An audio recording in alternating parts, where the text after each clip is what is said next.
Мен Кәдірбек Нұраділ Қуанышұлы, Түркістан облысы, Түлкібас ауданы, Керейт ауылының тұрғынымын. Ордабай Ағыбайұлы атындағы жалпы орта мектебінің 4-ші А сынып оқушысымын. Мен бос уақытымда кітап оқығанды ұнатамын. Кітапхана менің ең жиі келетін орным. Артық ғылым кітапта ерінбей оқып көруге деп қазақтың ұлы ақыны Абай Құнанбайұлы атамыз айтқандай, кітапты сенімді серігіме айналдыруды жөн көрді.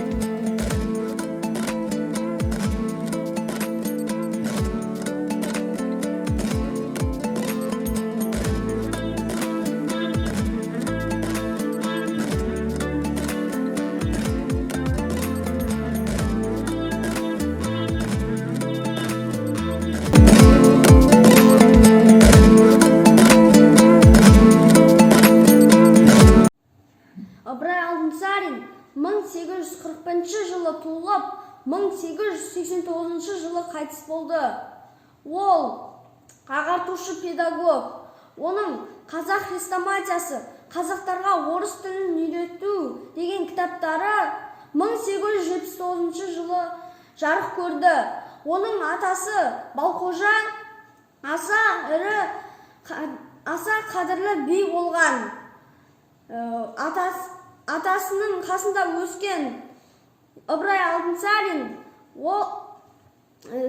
сол елдің салт дәстүрін, мәдениетін танып өскен.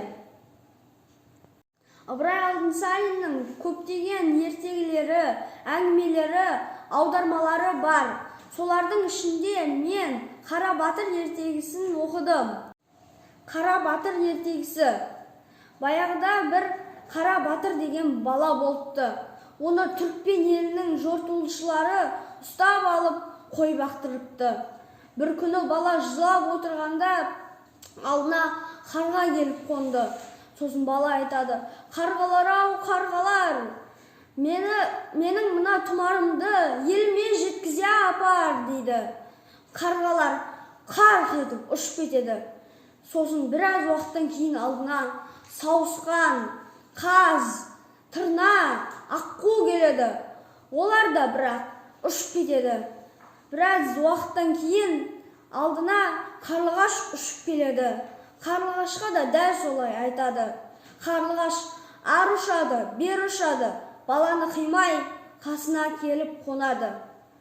Сосын бала ойлайды: егер менің тұмарымды әкеме көрсетсем, ол мені осы жақта екенімді біледі, бірақ қай елде екенімді білмейді ғой деп ойланады. Біраз уақыттан кейін ол қолын қанға қанатып, қанымен тұмарға елінің таңбасын салады. Сосын сол тұмарды қарлығаштың мойнына байлайды. Қарлығаш шөлдерден, батпақты жерлерден өтеді. Ақырында бала айтқан жерге келеді. Ол бір үйдің шатырына қонады. Бірақ ешқандай адам баланың айтқан әкесіне, отбасына ұқсамайды. Бір кезде үйінен жылап шыққан кемпірді көреді. Сосын шал келеді де кемпірдің қасына: «Кемпір, сен болса қайғыра берме» дейді. Сосын алдарына қыз да келеді: «Мен егізімнен айырылдым, енді оны ешқашан көрмеймін бе» дейді.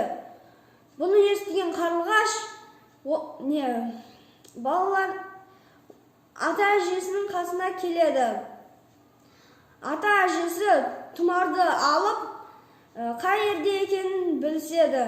Оны түрікпен ел деп таниды. Сосын олар атқа мініп, баласын алып келеді. Сосын барлығы қуанып той жасайды.